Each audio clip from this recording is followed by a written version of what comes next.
that through which they organized and collected all these people, also show the logistics of how and at what time and through which gate people should enter. Not through the main gate because the police is there in force, but they should be from all the other gates only. Insiders of JNU know which are these gates, which all of us have used when we were students. So this is clearly a pre-planned attack, and this it constitutes an assault not only on higher education but basically on reason, rationality and on democracy. And therefore to portray this is only as an inter-student rivalry is absolutely wrong. This is an organized, pre-planned attack from outsiders.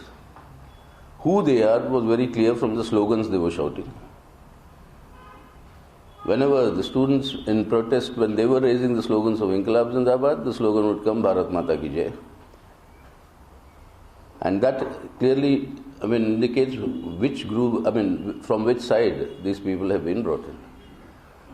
Now, for 5 hours nearly, the Vice Chancellor not responding and asking the police to come and restore normalcy makes him also complicit in this entire attack. Therefore, the Vice Chancellor must be sacked immediately,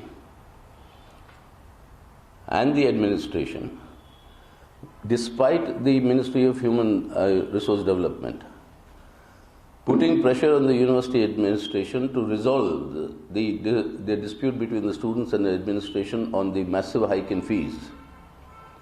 Despite all these assurances, promises, etc., the VC is just refusing to go ahead and accept what has been decided upon by all sides on this issue. So it's clearly the VC must be sacked immediately. We demand that the President of India, as the visitor of this university, should immediately sack the Vice Chancellor and ensure that normalcy is returned to JNU. Of the 20-odd people in the trauma center yesterday, when I was there, when I spoke to the doctors, one of them is a teacher in political science. And she was very severely beaten up. So she and the president of the JNU Students' Union, Aishi Ghosh, were the ones who were initially declared as being critical. But after the scans and after the treatment, they said now they've been kept under observation, and then they were finally released this morning. But they'll have to continue to be observed, and they're all bandaged. And assaulting teachers is something that is unheard of in JNU. We have been through JNU, I have been through JNU politics, I've been through all these things, but never, even whatever be the bitterness of the rivalry between contending groups of students, it never crossed the border of attacking the teachers or anybody else of the university employees or any community. And no attacks among students themselves physically also. This is the handiwork of outside elements. So we want immediately, these people must be identified. The police authorities yesterday, when I met them, they assured that the recordings will help them in identifying these people, and action will be taken. And all the cases of medical attention, they have said, will be recorded as medical legal cases, MLCs, which means they'll have to be pursued legally, since it's a medical legal case. So this being the situation, one, VC should quit or sacked. Two, fix the accountability on the concerned people and punish them. Now this assault on JNU comes in the background of what happened already in Jamia Millia. There it was the police who entered and attacked. Here it was the police watching and permitting private armies to go and conduct the attack. In Alleges Muslim University, what happened earlier in Banaras Hindu University, in Jadavpur University, in Hyderabad Central University. So all over systematically, you have this sort of an assault being mounted under this government.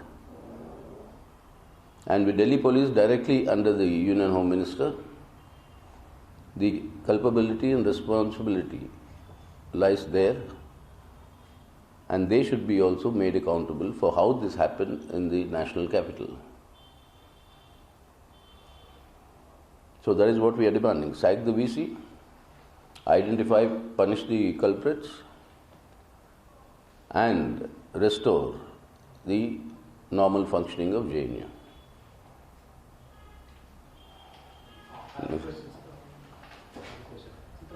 Congress President Sonia Gandhi has demanded a judicial probe in this issue because the police, obviously, it looks like they had a role to play because they were waiting outside and the lights were switched off.